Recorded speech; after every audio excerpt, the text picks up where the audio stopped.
I've just come into the town of Meekatharra. Meekatharra is about 750 kilometres north of Perth in the West Australian outback. It's a former gold rush town but still has mining in operation today. I also learnt about the rich Aboriginal culture with a local artist, and somehow I even ended up in a TV show. Come with me in my DIY campervan to Meekatharra. Let's go. Woo, I'm coming.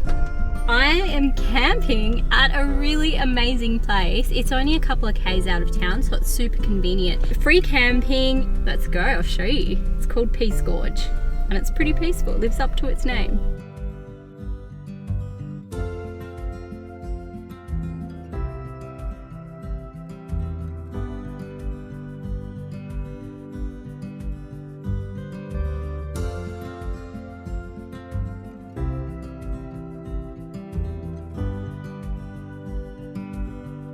So I'm like 100% electricity self-sufficient. I'm traveling with about 25 litres of water, and I also have an emergency bucket and bottle and funnel for business, but it's a lot easier to come into town and use the bathrooms here, especially for number twos. I'm not game to do that yet, unless it is a real actual emergency.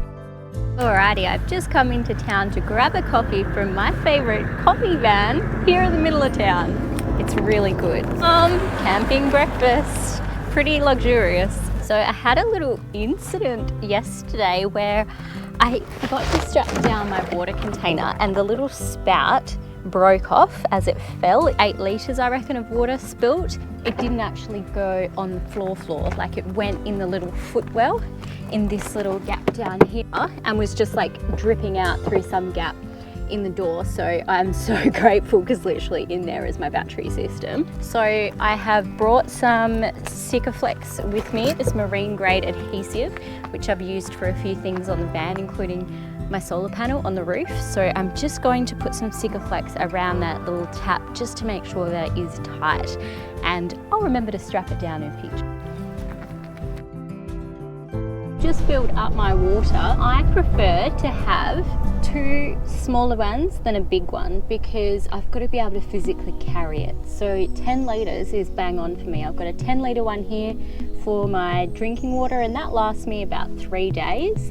And then I've got another one, a 15 litre in the back, but I only fill it to about 10 litres just so that it doesn't, I've got to store it on its side and I don't want to risk a leak. And that one I use for washing myself and my laundry, and I only fill that up about every 3 days as well because I'm a grot. It's good. Shizzle gravy, let's go. We are ready for a day. We have just pulled up. This used to be the mail delivery truck. Look at this. Can you imagine cruising around these outback roads in this little old thing? How cool! God, and I thought I was roughing it in a 2-wheel drive van. This is amazing. So this here is the state battery. Now, you might not know this because I sure didn't, but you don't find gold in massive nuggets like what you do when you're prospecting. You actually dig up ore, and then they process the ore, crush it up and extract the gold with a lot of chemical processes in between. But this one here is a state battery. So what it did was it gave small-time prospectors and smaller miners the opportunity to actually extract their precious hard-earned gold from the ore that they've managed to dig up. And that is pretty damn cool. So this has actually turned out to be a really interesting site, the Globalstar. These satellites are the only ones in WA that are linked to a fleet of satellites in space. So when you use a satellite phone, it comes and it bounces off here, satellites, boom, into your house home phone. And there are only 3 of these type of satellite stations in Australia. Mount Isa in Queensland, Dubbo in New South Wales, and here in Meekatharra in the middle of the WA outback. What an awesome claim to fame. Before there were hearse cars, there were hearse carts. What a way to be transported through the outback.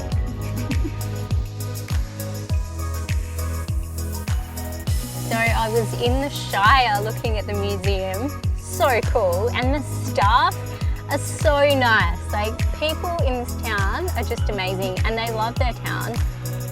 I love it too. I'm falling in love. I was going to leave town today, and then the ladies at the Shire told me that a film crew is coming to town tonight and that I should stay, and I was like, yeah, go on then. So trust my luck, I'm just hanging out in the WA outback, and then all of a sudden there's a TV crew coming. Blackers, what have you been doing on the road? We do this little show once a year called One Man at a Bike, and it's a bit of a travel log, a bit of a touristy thing. And as a point of difference, me being the presenter, I do it on a motorcycle. That is so cool. So he actually interviewed me as a tourist here in the beautiful Peace Gorge. So how funny is that?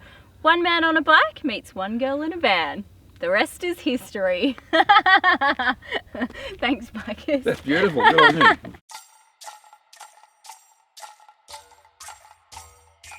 Woo. All right, I found the gallery. Let's go see Andrew. Let's see if he's here. Hi, Andrew. How you going? Not too bad, as yourself. It's more of a modern day Aboriginal art. I tell modern day stories, I suppose. Dark skin hand with a fair outer skin. I don't know, it's just how I see it in my head. Oh, yeah. Same hand, but darker skin. I'll have to do some with tattoos. How important is it for you to be telling these stories of your culture through art? It's important from my point of view because I'm a foster kid. I was brought up by a non-Indigenous man. I was lucky. He included us in all the cultural activities that were going. He'd chuck us in the car with him and say, "Here, take these kids as well." So we got to be with our mob. I do hear a lot of sad stories about the stolen generation, and I do think it's sad, but my story is a happy one. The beauty of Aboriginal culture, it accepts everyone. We just got to accept it. I don't want to be negative, but you know, our mob are still considered the lowest on the ladder in Australia, I suppose. How many positive ads on TV have Aboriginal people in them? Not many. Which is, probably not a big deal, but maybe that would be a start to us getting on the right track. Coming out of that interview with Andrew, I just felt like, you know, some people you just meet and you feel that your life has been enriched as a result of the conversations that you've had. That was one of those times. Thanks, Andrew. I feel like my heart is full, and it's such an interesting town, like the contrast. You're next to a gold mine, but the houses are falling apart. There's cars that have had their windows smashed in. Like, it's very derelict in some parts. So it's quite a juxtaposition, and I just find it fascinating. Hey, doggy. Woohoo! This has been a very, very pleasant surprise. It was actually funny because I was almost going to bypass Meekatharra because I hadn't heard of anything to do here. The people are lovely. It's just been a wonderful few days.